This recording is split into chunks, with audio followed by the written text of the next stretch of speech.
So, hello students.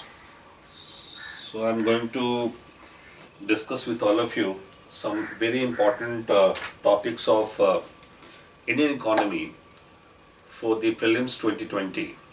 So, I'm starting with the very first topic that I believe that all of you must be well aware of, that the issue is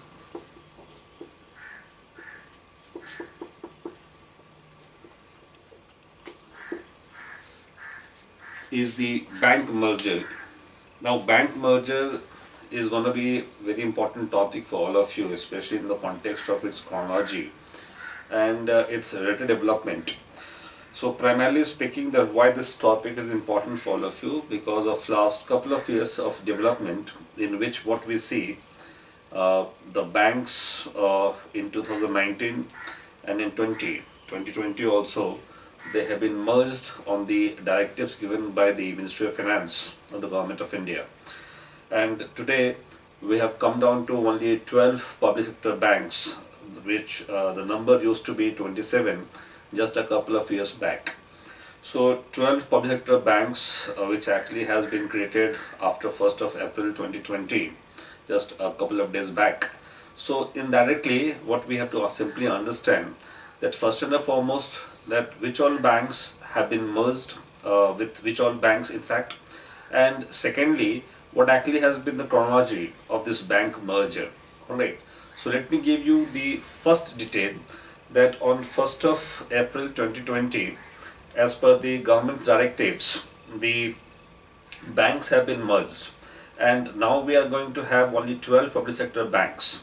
So the banks which actually have been merged are like Oriental Bank of Commerce, that is OBC, then Syndicate Bank, then Indian Bank, then Union Bank of India.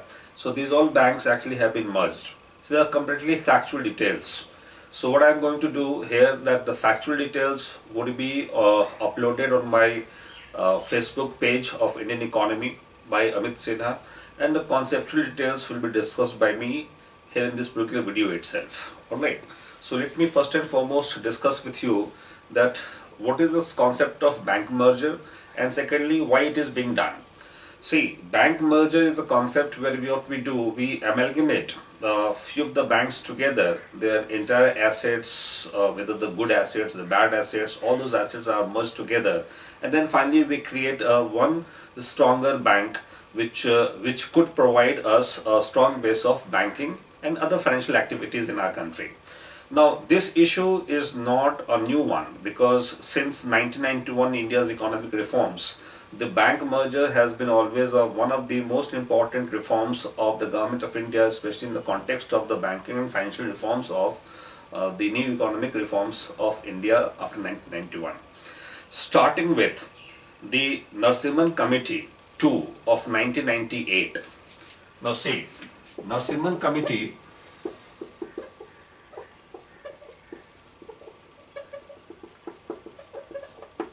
2 of 1998 long back had already declared that we should go for the bank merger.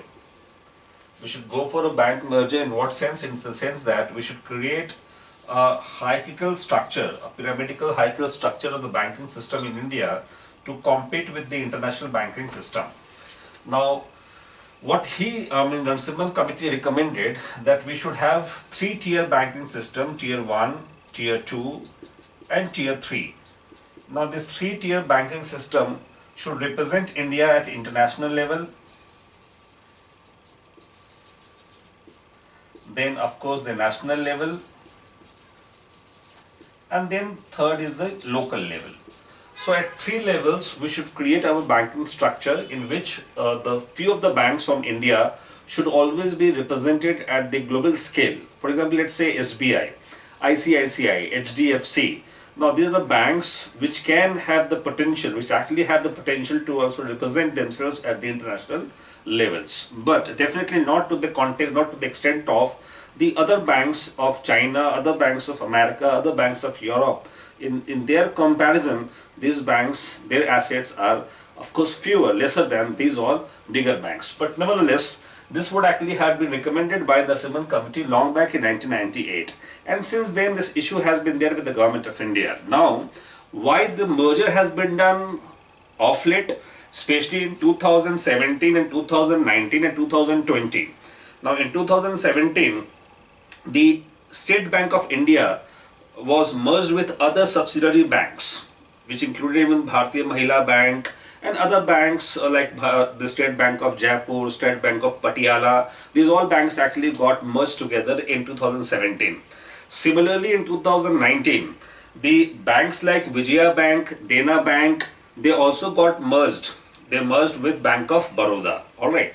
And now in 2020, we see that almost a dozen of banks were merged together, and finally we got only 6 out of those merger currently in our country. So in totality, today we are having 12 public sector banks and of course the SBI. Alright, that's what actually is the current status of the public sector banks in India. But the point is why it actually has been done now. See, it has been done now because of various factors. Now, one of the factors is that the rise in the non-performing assets of this banking system had led to the government to get it convinced that the merger is the only solution to, of course, stop the bank runs in India. Fine, that's one thing. Secondly, of course, the so-called bad assets, the bad assets of the banks are also increasing. And to lower down this particular activity, what we have done, we have also merged the bank. So in these circumstances, the bank mergers actually have taken place in our country. Fine. So this is what actually is the information that is important for all of you as in the context of the issue of bank merger. Alright, that is the first issue. The second issue that I am going to discuss with all of you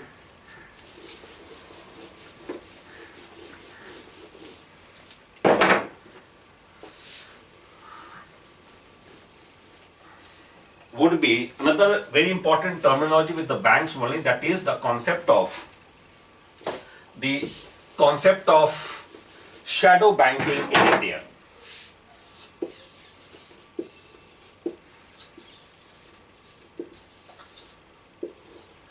Now see, shadow banking. Shadow banking is a newly emerging term. Now this term is very elaborately mentioned in economic survey of this year.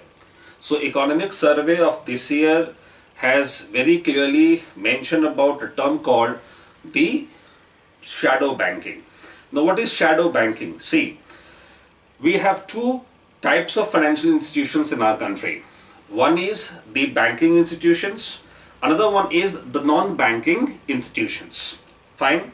Now the banking institutions are those institutions which actually deal with the lending and borrowing along with issuing the checks. Fine. On the other hand, the non-banking financial institutions are those institutions which are dealing in one or the other respective areas of activities, either lending or borrowing. For example, LIC. Now, LIC is basically a non-banking financial institution in India. Now see, shadow banking. Now, shadow banking issue has cropped up because of one fundamental reason. And the reason is the failure of IL&FS. So, infrastructure, leasing and lending and financial services. Now, this particular non-banking financial company has failed last year, which has created a panic in the India's economic market, and because of that only the RBI was also put under question and some other agencies also under the dock because of this ILFS failure in last year itself. So accordingly, of course, the government started pondering upon that what could be the methods to control such kind of failures in future. In respect to that only, a concept of shadow banking has emerged.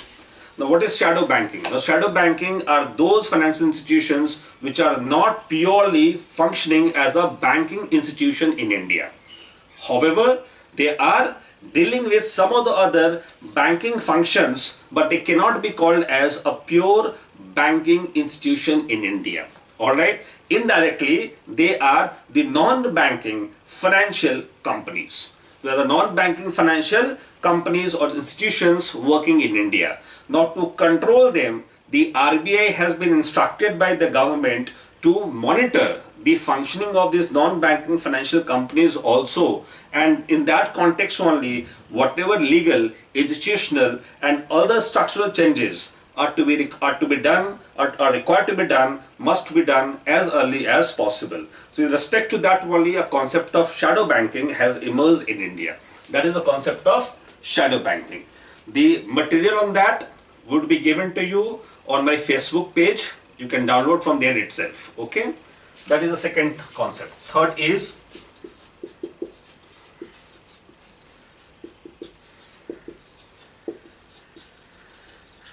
differentiated banks.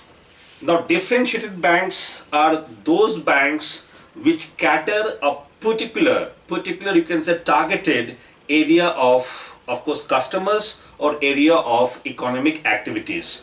They are also popularly known as niche bank.